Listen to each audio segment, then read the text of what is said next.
Association presented to Provencio F. Ordoña, MD, Director, PTAC, DOH, for sharing his valuable time as keynote speaker for the Symposium on Effective Chronic Pain Management with the theme Conventional Medicine and Beyond, given this 22nd day of February 2014 at the PMA Auditorium, EDSA, Quezon City.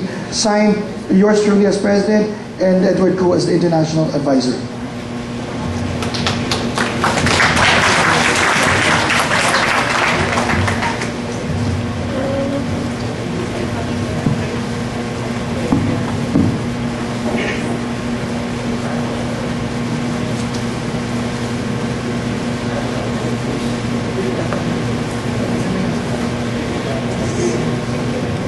Thank you very much. He started out in China. This is actually the first in the kind of a pilot organization that we started.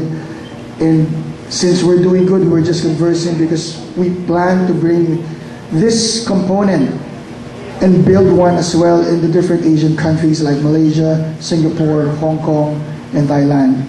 And hopefully with a trial that started from Beijing, we actually are starting it already here in the Philippines. Eventually, the trials will be made in other countries, and hopefully we can get one conglomerate Asian trial and eventually present it to the Western side of the world. And with that, I'd like to introduce to you a very, very good friend of mine, the CEO of Leroy International and the ambassador for China's Bones and Joints Care for the Century. Please welcome Mr. Edward Ko.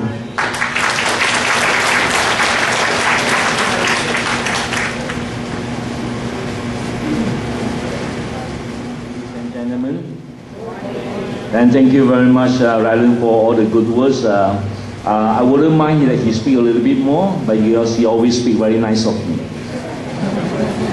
Anyway, it's a great honor for me to stand before you here today to witness these very auspicious occasions. And I must say that all of us here, we are very lucky indeed.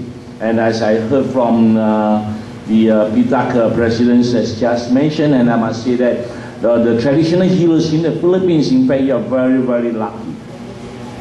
Yes, because although I've been traveling all over the world, from Malaysia, Indonesia, Thailand, Philippines, New Zealand, Australia, doing bones and joints. And now today, it's a great big and eye-opener for me that the traditional healers in the Philippines, that you are being recognized. Because all over the world, the traditional healers, they are not being recognized.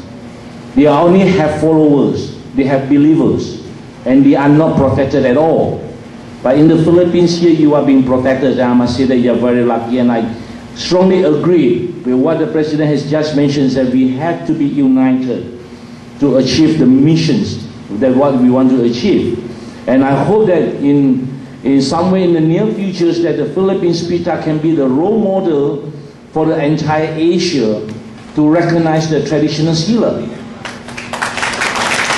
Yes, because personally I myself, I believe so much in the traditional healers. And I think all of us that we are aware that one of the most traditional medicines in the world comes from China, which was first recorded 5,000 years ago. And the drug medicines was discovered 200 years ago. And that means to say is that before the drug medicine was being discovered, we survived and we live with traditional medicines. And so what is wrong with the traditional medicine today? When we have an alternative with the drug medicines, and now we start to say that traditional medicine is no good. No. We must believe, we've got to understand that the drug medicines, which was discovered 200 years ago, it provides another options to patients. Yes, we have been surviving with traditional medicines for a few thousand years before the drug medicine was discovered. Therefore, the drug medicines provide an options. So today we should be very lucky indeed that we have more options today. We have nutrition, we have traditional medicines, we have traditional healers, we have doctors, we have drugs. We are very, very lucky indeed. And what we are doing here, it doesn't matter whether if you are the doctors or you are the traditional healers. We are here to provide solutions to the patients. So long as your solutions work, you are great. It doesn't matter whether if you are a traditional healer or you are a medical doctor.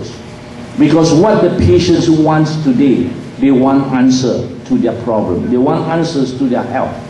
Because the modern lifestyles today, we have many threats than before that ruins our health. And I believe that we are all aware that there are more and more patients nowadays because health has got more problems than before. Therefore, doctors are doing very well, so does the traditional healer. We are all doing very well because there are more and more problems. When we started Bones and Joints, way back 10 years ago, 2004, we started in Malaysia.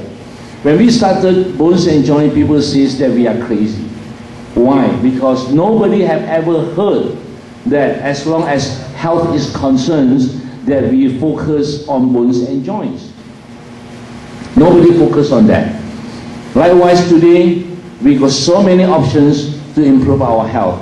We have got traditional medicines, we got nutrition, and we got a lot, plenty of health concepts. We have got this massage kind of things, reflexologies, you know, we got so many concepts.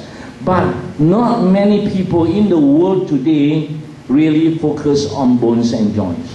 So when we started way back in 2004, we were not crazy at all because we believe in one thing, that we need to have a total wellness.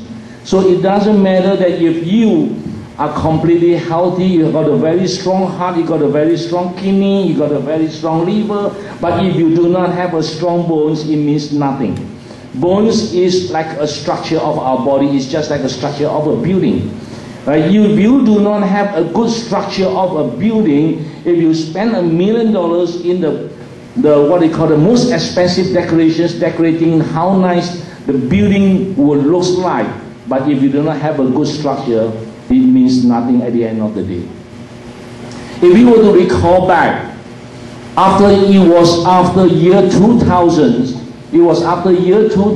that bones and joints was becoming an in thing. It was becoming a very hot topic. It started in the United States. Okay, with some products it was doing extremely well. It was after year 2000. But what happened before the year 2000? Before the year 2000, bones and joint was never an issue at all. It was never an issue at all because as far as health or medicine is concerned, bones and joints usually deteriorate because of aging. When you age, your bones and joints started to deteriorate. And I believe everybody knows that, right? Usually when we reach the age of 50, then you start to complain your bones and joints problem.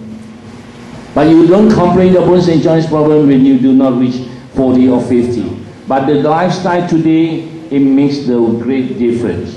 It was in the 1999 that the World Health Organizations that do a survey throughout the world and discovered that the biggest threat to our health for the next 20 years, the biggest threat to our health for the next 20 years is not what we believe it's or cancerous or anything like that. It is indeed bones and joints.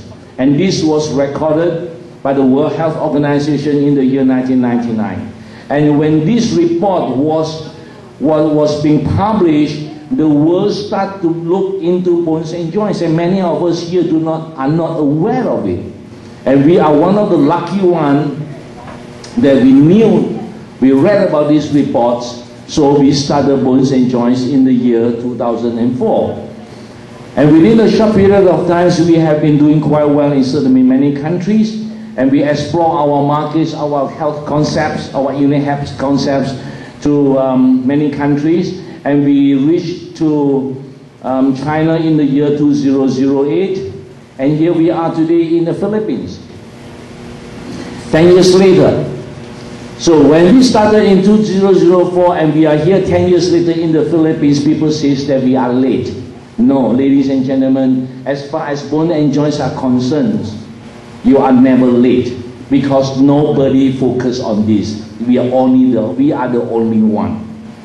So, and we are very lucky here, ladies and gentlemen, we are here today to understand the pain management relating to bones and joints. So we are always the pioneer. We always remember that, because nobody really wants to focus into bones and joints. Talking about the main pain management, why is it bones and joint is become, we focus so much in that? I always classify bones and joint is what they call a silent killer disease. Why?